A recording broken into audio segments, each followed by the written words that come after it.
My sister's graduation dinner. There was no seat for me. Mom sneered. You didn't go to college. You don't belong at this table. I stayed quiet until the $2,800 bill arrived and the waiter walked straight to me saying, Your family said you're covering this. I just smiled, got up and said, Not my family, not my bill. Then I walked. The restaurant was one of those places where the chandeliers cost more than most people's cars. Cristallo's had been featured in Architectural Digest twice, and my mother wouldn't shut up about the 6-month wait list she'd somehow bypassed through a connection at her country club. The marble floors gleamed under soft lighting, and every table setting probably cost what I used to make in a week at my first job.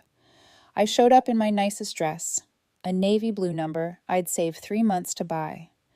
My sister Madison's graduation dinner. 4 years at Stanford, summa cum laude, already had a consulting job lined up at McKinsey that would pay her more in her first year than I'd made in the last 3 combined.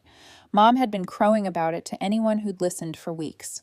Madison's starting salary would be around $115,000, which sounded incredible until I did the math on what I'd been earning. Over my 3 years as an apprentice, I'd made roughly $120,000 total. Her first year would nearly equal what had taken me 3 years to earn. The comparison stung, but what hurt more was how Mom made sure everyone knew about it. The hostess led me to the private dining room they'd reserved. Floor-to-ceiling windows overlooked the city, the sun setting over downtown Chicago in shades of orange and pink that belonged on a postcard. I could see my family already seated at an elegant table that stretched across the room. 8 chairs, all occupied. Mom sat at the head in a cream Chanel suit, her hair freshly colored and styled. In those perfect waves she paid $200 to maintain. Dad beside her in his Hugo Boss, checking his Rolex like he had somewhere more important to be. Madison in the center like the princess at her own coronation, wearing white like she was getting married to her diploma. Her boyfriend Trevor was there along with my Aunt Diane, Uncle Paul, and my grandparents. Every single seat was taken. "Oh, honey," Mom said when she spotted me hovering in the doorway. Her voice dripped with a kind of false sweetness she usually reserved for talking to her friends' ugly babies. "We didn't realize you were actually coming." My stomach dropped. "You invited me. You sent me the time and address 3 weeks ago." "Well, yes, but," she waved her hand vaguely, the diamonds on her wrist catching the light. "We didn't think you'd actually show up. You're always so busy with your little job and all." My little job. I was an apprentice electrician 3 years into a 4-year program. I woke up at 5 in the morning, worked with my hands until my muscles ached, and studied code regulations at night. I was good at it, too. My supervisor kept saying I had a natural aptitude for troubleshooting complex systems. The pay was decent now, around $42,000 a year, and it would jump significantly once I got my license. But to my mother, if it didn't come with a degree from a school that rejected 90% of its applicants, it wasn't worth mentioning at dinner parties. "There's no seat," I said quietly, stating the obvious. Madison looked up from her phone, barely registering my existence. "Can't you just ask them to bring another chair or something? The table's full." "Sweetie," Aunt Diane added, her tone suggesting I was being difficult by existing. Mom's lips pressed into a thin line. "Wilma, you didn't go to college. This dinner is for celebrating Madison's academic achievement. You don't really belong at this table." The words hit like a physical blow. The room seemed to tilt slightly, or maybe that was just my world reshaping itself around this moment. My grandmother at least had the decency to look uncomfortable, shifting in her seat and studying her water glass like it held the secrets of the universe. "I could stand," I offered, hating how small my voice sounded. "Don't be ridiculous," Mom said. "That would look absurd. Why don't you just grab dinner somewhere nearby? There's a Chipotle 2 blocks down. We'll catch up with you afterward." Trevor, Madison's boyfriend, who'd never spoken more than 5 words to me, actually laughed. A short, sharp bark of amusement at the suggestion. I go eat fast food while they dined on whatever cost $40 an appetizer. I should have left then. Looking back, I can see how the smart move would have been to turn around, walk out with my dignity intact, and never speak to any of them again. But something kept my feet planted on that expensive floor. "I'll wait at the bar," I heard myself say. Mom's expression shifted to something almost like relief. "Perfect. That's very mature of you, Wilma. We'll text you when we're done." I turned before anyone could see the tears threatening to spill over. The bar was back through the main dining room. A gorgeous setup with a backlit wall of top-shelf liquor and a bartender who looked like he'd stepped out of a magazine for attractive people with impeccable taste. "What can I get you?" he asked, his name tag reading James. "Water, please." "Just water." He raised an eyebrow, but poured me a glass with cucumber and mint, setting it on a cocktail napkin without judgment. I sat on that stool for the next 2.5 hours, watching the sun disappear behind the buildings and the city lights blink on one by one. James, the bartender, tried to make conversation twice, but I couldn't muster the energy. My phone stayed dark. No texts, no updates, nothing to suggest. My family remembered I was waiting. Around 9:00, my phone finally buzzed. Mom's message was brief, running a bit long. "You can head home if you want. Thanks for being understanding." 3 years ago, I would have cried. 2 years ago, I would have sent an angry response I'd immediately regret. 1 year ago, I would have left and pretended everything was fine at the next obligatory family gathering. But tonight, something was different. Maybe it was the way that bartender kept glancing at me with pity in his eyes. Maybe it was seeing my reflection in the mirror behind the bar. This woman in her nice dress perched on a bar stool like she was waiting for her life to start. Maybe it was just that I'd finally had enough. I texted back, "I'll wait." James poured me another water. "Everything okay?" "Family stuff," I said, which was both completely accurate and entirely insufficient to explain the situation. "Ah," he nodded, like that explained everything. "Those can be complicated." Another 45 minutes passed. I watched couples come and go, celebrating anniversaries and promotions and whatever else people celebrated at places that required reservations made in advance. They all looked happy. They all belonged exactly where they were.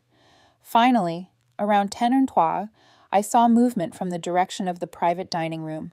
My family emerged in a cluster, laughing about something Madison had said. They were all flushed and happy, loosened by wine and expensive food and the satisfaction of belonging to something exclusive.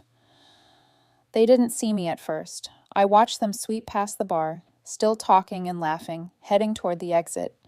For a second, I thought they were actually going to leave without even checking if I was still there. Then Mom glanced toward the bar, did a double take, and her expression shifted to something between surprise and annoyance. She said something to the others, and the whole group pivoted in my direction. "Wilma, you're still here." Mom's voice carried that edge of disapproval that suggested I'd done something inappropriate by taking her at her word. I slid off the bar stool. "You said to wait." "Well, yes, but we assumed you'd be sensible about it." She looked at her watch, a Cartier that had been Dad's anniversary gift last year. "It's getting late." Madison stumbled slightly, clearly tipsy from whatever wine they'd been drinking. "Oh, wow. You actually stayed. That's kind of pathetic, Wilma." Trevor steadied her with a hand on her elbow, smirking at me, like I was a stray dog that had followed them home. "We had the most amazing lobster. The chef came out and everything. Did you see him? Probably not from way over here at the bar. The Sema was incredible, too," Aunt Diane added, not even looking at me as she checked her reflection in a compact mirror. "He recommended this burgundy that paired perfectly with the beef course. You would have loved it, Patricia." "It was divine," Mom agreed, still not quite meeting my eyes. "Madison, darling, we should get the name of that wine for your wedding registry." "Already did," Madison said, pulling out her phone. I took a picture of the bottle. "It's like $400, but totally worth it. $400 for one bottle of wine." I did the math in my head. That was almost what I paid for groceries for an entire month. Carefully planning meals and clipping coupons and buying generic brands. They'd probably gone through 2 or 3 bottles without even thinking about it. The desserts were art. Uncle Paul chimed in, patting his stomach. Genuine art. They had this chocolate thing with gold leaf and raspberry key. I think I gained 5 pounds just looking at it. They were doing it deliberately. Every single one of them was describing the meal in excruciating detail, making sure I knew exactly what I'd miss while sitting alone at that bar. This wasn't accidental cruelty. This was intentional. "And the atmosphere," Grandma said quietly, though there was something off about her tone. Although I have to say, it would have been nicer with one more person at the table. Mom shot her a warning look.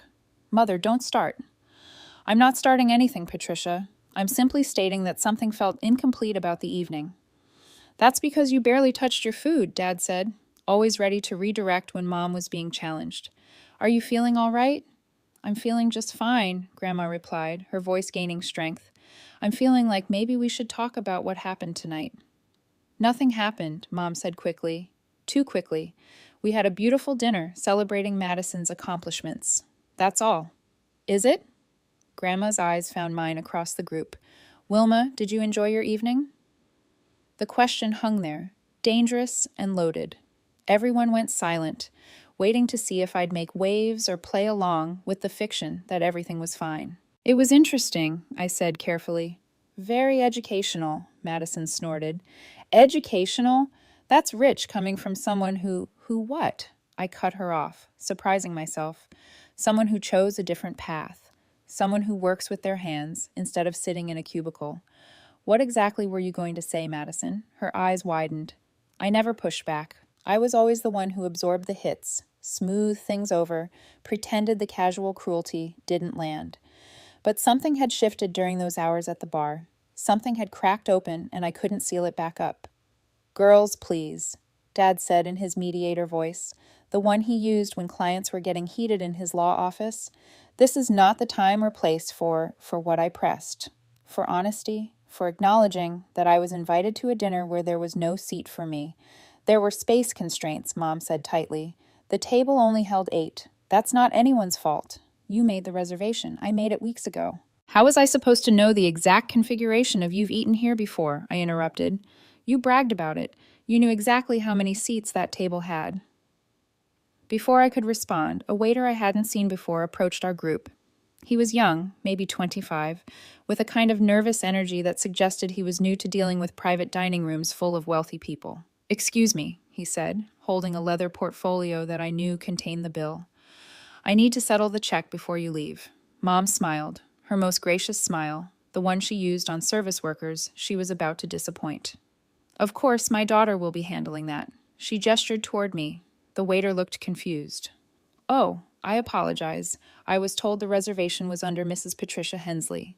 It is, Mom confirmed, but Wilma here will be covering the bill. She insisted, actually, it's her gift to her sister. Every word was a lie. I'd never offered, never been asked, never even been told what the total would be. But Mom delivered it with such confidence, such certainty, that the waiter's expression cleared. Oh, wonderful. He stepped toward me, offering the portfolio. Right this way, miss. We can process payment at the bar.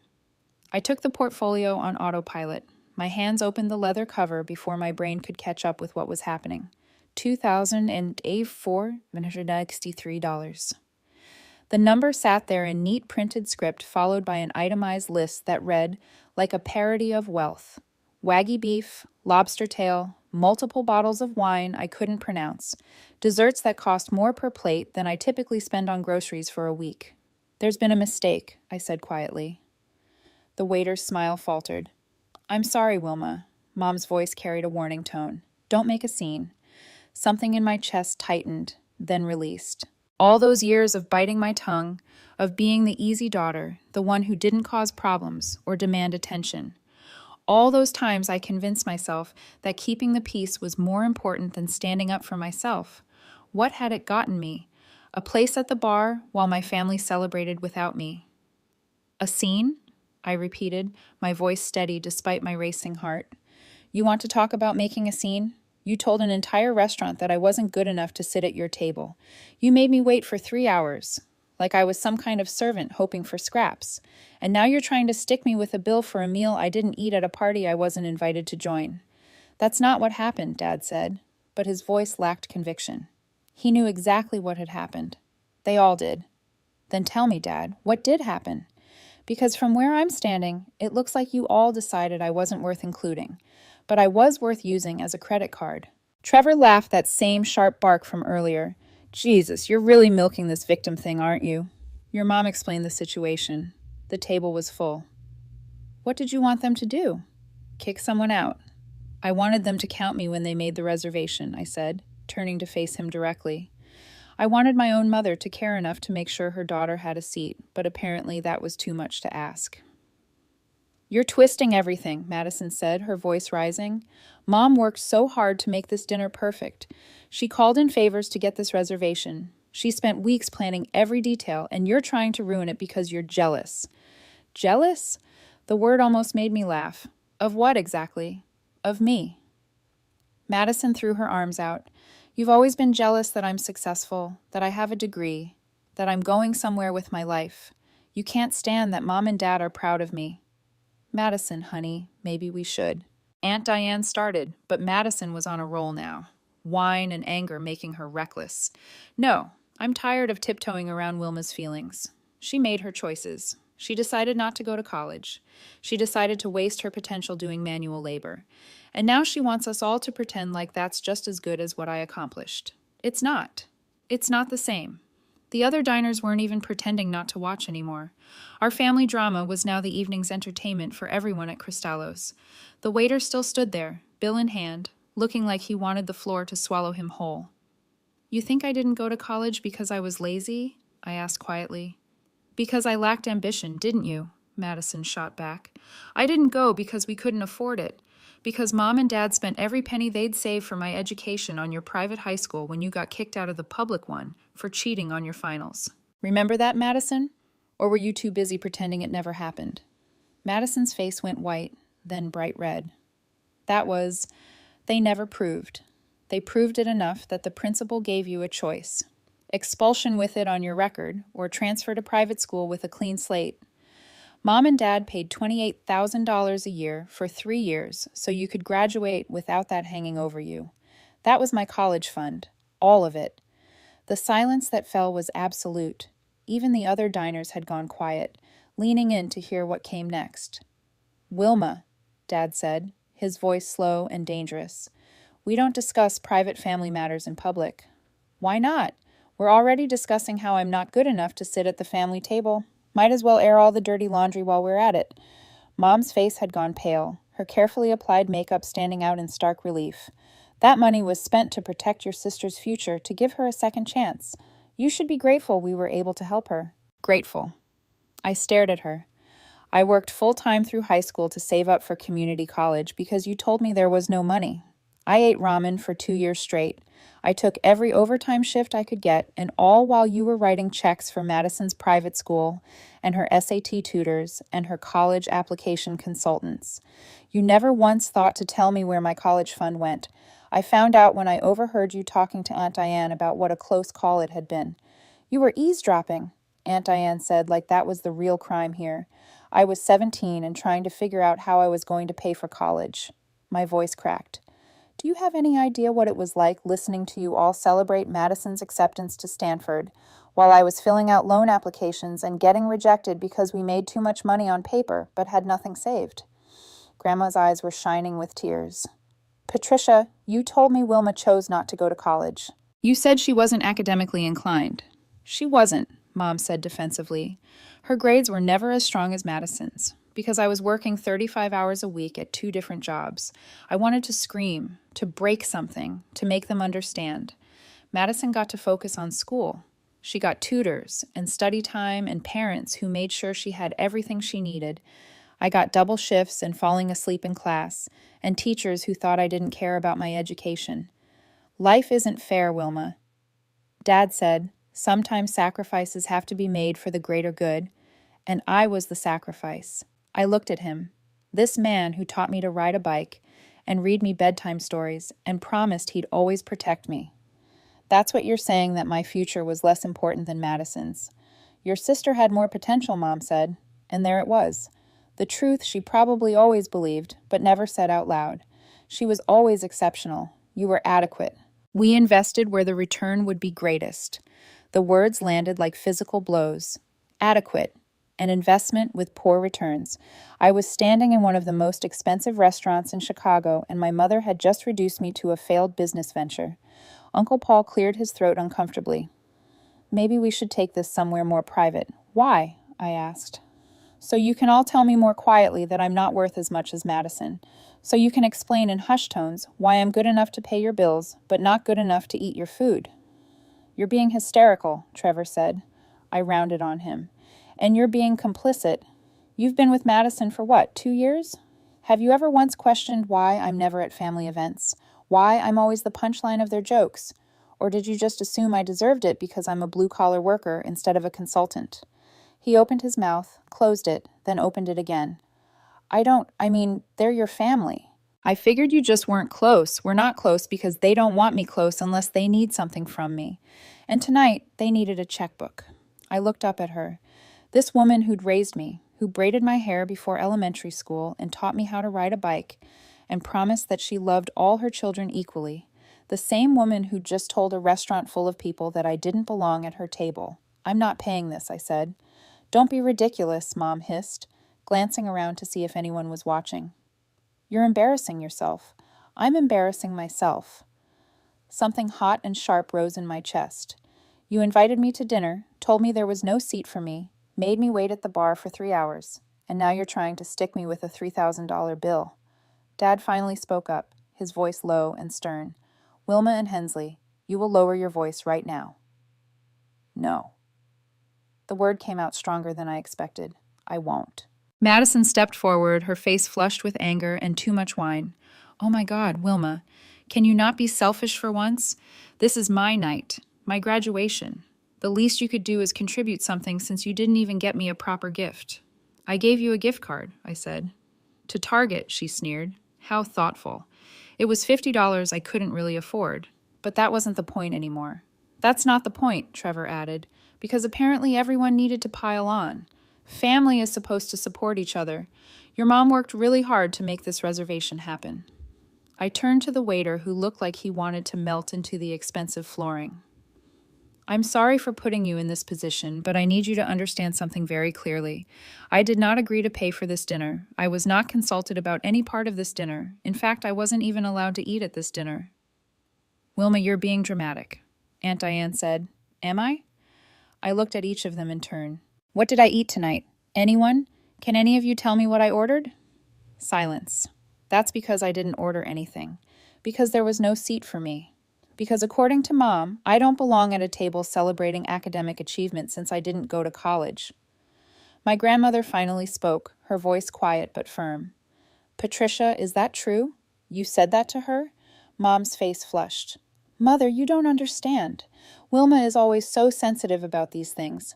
She takes everything personally. Did you say it? Grandma pressed. I may have suggested that the dinner was specifically for celebrating Madison's education. Yes, and that perhaps Wilma would be more comfortable elsewhere since she chose a different path. You said I didn't belong at the table, I corrected. Those were your exact words. The waiter cleared his throat. I really need to process payment. I closed the portfolio and handed it back to him. Then you need to take this to Mrs. Patricia Hensley, whose name is on the reservation. Because I am not paying for a meal I didn't eat at a party, I wasn't welcome to attend Wilma. Mom's voice went shrill. You cannot do this. Watch me. I turned to walk away and Mom grabbed my arm.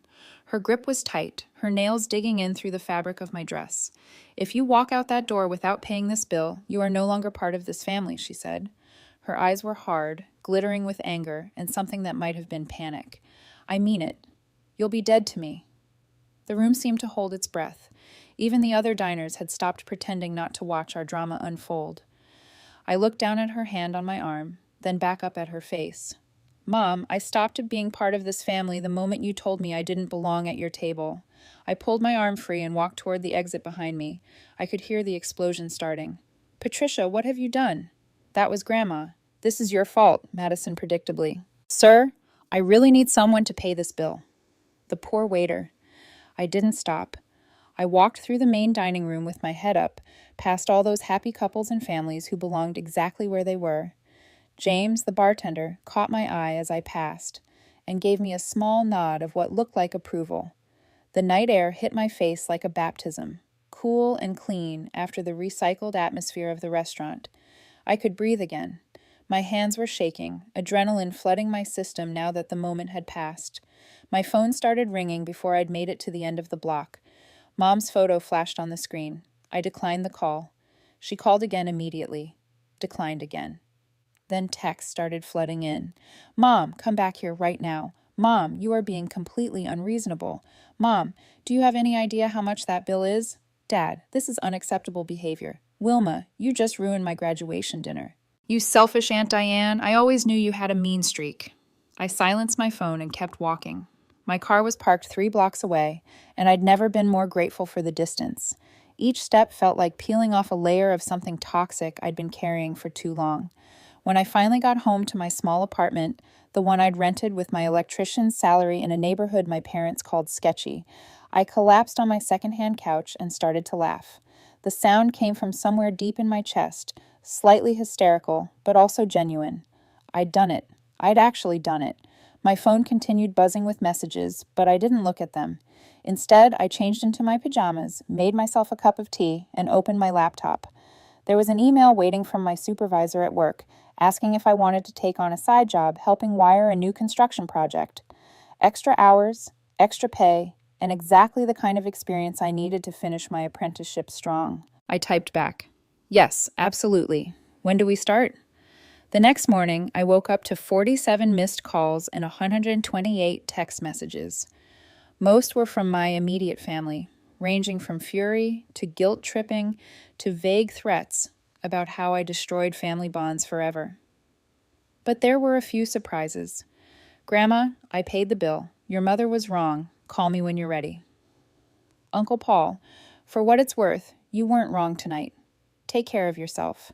And from a number I didn't immediately recognize, though the area code was local. "Wilma, this is James from Cristallos. I probably shouldn't be doing this, but one of the servers is a friend of mine and told me what happened after you left. Your mom tried to convince the manager that you'd agreed to pay and were just being dramatic. The manager reviewed the reservation notes, and there was nothing about you covering the bill or even being included in the party count. They made your family pay. Your mom's credit card got declined twice before your grandmother stepped in with a check.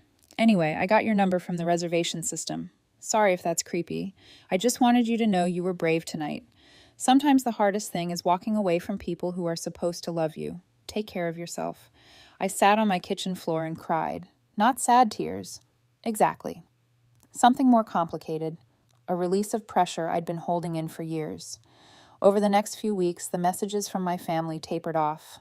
Mom tried one last emotional manipulation, a long text about how she'd given me life and sacrificed so much and couldn't believe I'd humiliate her like that in public. I read it once and then blocked her number. Madison sent a final message calling me every name she could think of and declaring that I'd better not expect an invitation to her wedding. I blocked her too. Dad never apologized, but he did send one text. "Your mother is very upset. You should call her."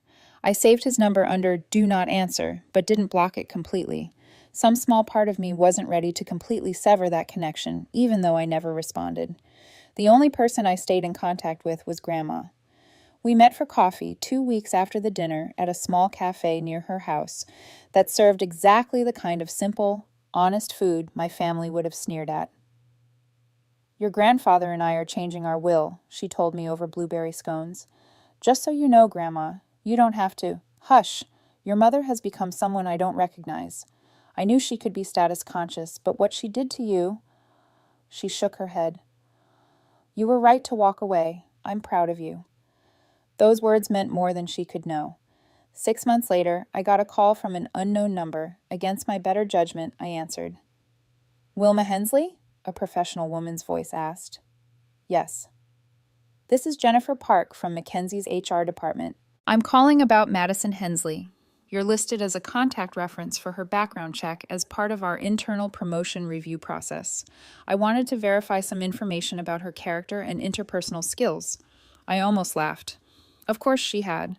Madison probably assumed I'd either forgotten about the dinner or would be too scared to say anything negative. HR calling for a promotion review made more sense than a standard reference check. They were assessing whether she was ready for more responsibility and client-facing work. "I'm happy to answer your questions," I said carefully. "Great. Can you speak to Madison's character, particularly regarding how she handles conflict and treats colleagues, especially those she may perceive as subordinate?" I thought about lying, taking the high road, being the bigger person. All those phrases people use when they mean letting someone get away with being terrible because standing up for yourself is considered rude. "I can tell you that Madison comes from a family with very clear ideas about social hierarchy," I said. In my personal experience, she's willing to participate in excluding people she views as beneath her, and she's comfortable with others paying costs she's not willing to cover herself. There was a pause. Can you elaborate on that? So I did. I told the story clinically, without emotion, just facts. The dinner, the missing seat, the bill. I didn't embellish. I didn't need to. Thank you for your honesty, Jennifer said when I finished. This is very helpful information. 2 weeks later, I got a text from an unknown number. When I opened it, I realized it was Madison. She must have gotten a new phone or was texting from someone else's device to get around my block. I didn't get the promotion. Did you say something to HR? Dad says I should sue you for slander. I typed back. Everything I said was true. Good luck with the lawsuit. And she never responded, and I blocked that number too. Life moved forward.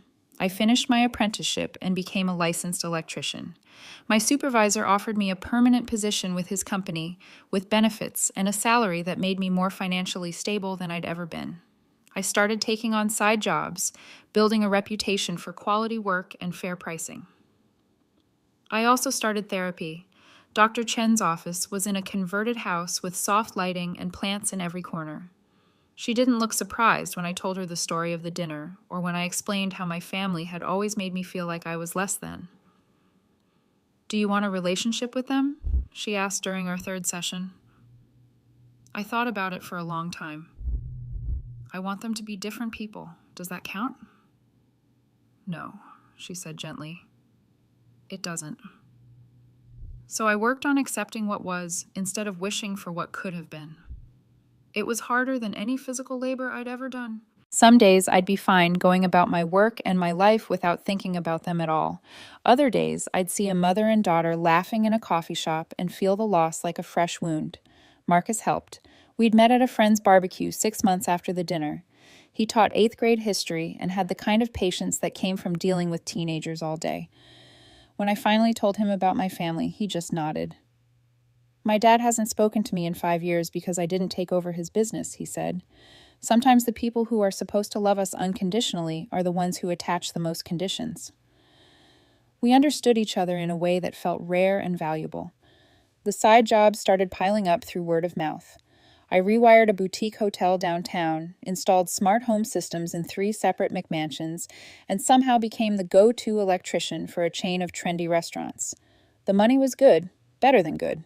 I started saving, actually building something that belonged to me. One evening, about a year after the dinner, I got a call from a real estate agent, a family friend, though I couldn't remember ever meeting her.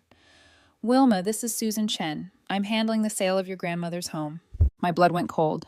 Is Grandma okay? Oh, yes. I'm sorry. I should have led with that. She's fine. She's downsizing to a condo and asked me to reach out to you specifically. She wants to know if you'd be interested in purchasing the house. Grandma's house was a beautiful craftsman in a neighborhood that had been up and coming for the past decade. It was worth easily 4 times what I could afford. I don't think I can swing that, I admitted. She's offering you a very significant family discount, Susan said, and she mentioned something about helping with the down payment as an early inheritance. She said to tell you that some people earn their place at the table through degrees, but you earned yours through character. I bought the house. It needed some electrical work, which I did myself, and fresh paint, which I hired out. When I finally moved in, Grandma came over with a housewarming gift, a dining room table. It seats 8, she said with a knowing smile. Make sure everyone who sits at it knows they belong there. I kept working, building my business and my life, made friends with other electricians and small business owners, dated a teacher named Marcus who thought it was impressive that I could wire a house and never once asked why I hadn't gone to college, built something real and solid, mine. 2 years after the dinner, I got a message from Dad. The first communication in all that time. Your mother wants to apologize. Can we meet for coffee? I stared at the message for 3 days before responding. No, but tell her I hope Madison's doing well. He didn't push. I blocked that number too. 5 years after the dinner, I was working on a major commercial project downtown when my phone rang. Unknown number again. This time I let it go to voicemail. Wilma, this is Trevor. Madison's, well, ex-boyfriend now. Listen, I know this is weird, but I've been thinking about that dinner a lot lately. What happened wasn't right. I was drunk and stupid. and I went along with something I knew was wrong. I'm sorry. I don't expect you to forgive me or even respond to this. I just wanted you to know that I've thought about it a lot, and you were right about all of it. I saved the voicemail. Didn't respond, but I saved it. The truth is, I think about that dinner too. Sometimes I wonder what would have happened if I'd just paid the bill, swallowed my pride, maxed out my credit card, and played the role my family expected. Maybe we'd still have superficial holiday gatherings where everyone pretended to get along. Maybe Madison and I would exchange birthday texts that neither of us meant. Maybe Mom would occasionally brag about my little electrical business to her friends, a quirky anecdote about her unconventional daughter. But I wouldn't have this life. I wouldn't have this house with its table where everyone belongs. I wouldn't have the pride of knowing I built something with my own hands and my own standards. I wouldn't have learned that walking away from people who don't value you isn't burning a bridge. It's refusing to keep building one that only goes in their direction. Last month, I got an invitation in the mail. Madison's wedding. The envelope was addressed in fancy calligraphy. Probably cost more than my whole dinner at Chipotle that night. No personal note, just a formal invitation to witness her marriage to someone named Chad at a vineyard in Napa Valley. I texted Grandma, "Did you get one of these?" She responded immediately. Yes. I told her, "I'm not attending unless you're included in the wedding party with a personal apology." She said to tell you the invitation is apology enough. I threw the invitation away. That night, I sat at my dining room table, the one that seats 8, with Marcus and 4 friends from work. We ordered pizza and played cards and laughed until my sides hurt. Nobody asked me where I went to college. Nobody suggested I didn't belong. Somewhere across town, my family was probably planning that wedding, discussing flower arrangements and seating charts, and whether the chicken or the fish was more appropriate for the main course. Mom was probably calling in favors, name-dropping vendors, and making sure everything was absolutely perfect for the photographs. And I was here, in my house that I bought with money I earned, surrounded by people who valued me for who I am rather than the institutions I attended. The bill for that dinner was $2,847. The cost of my dignity would have been everything. I'm glad I walked.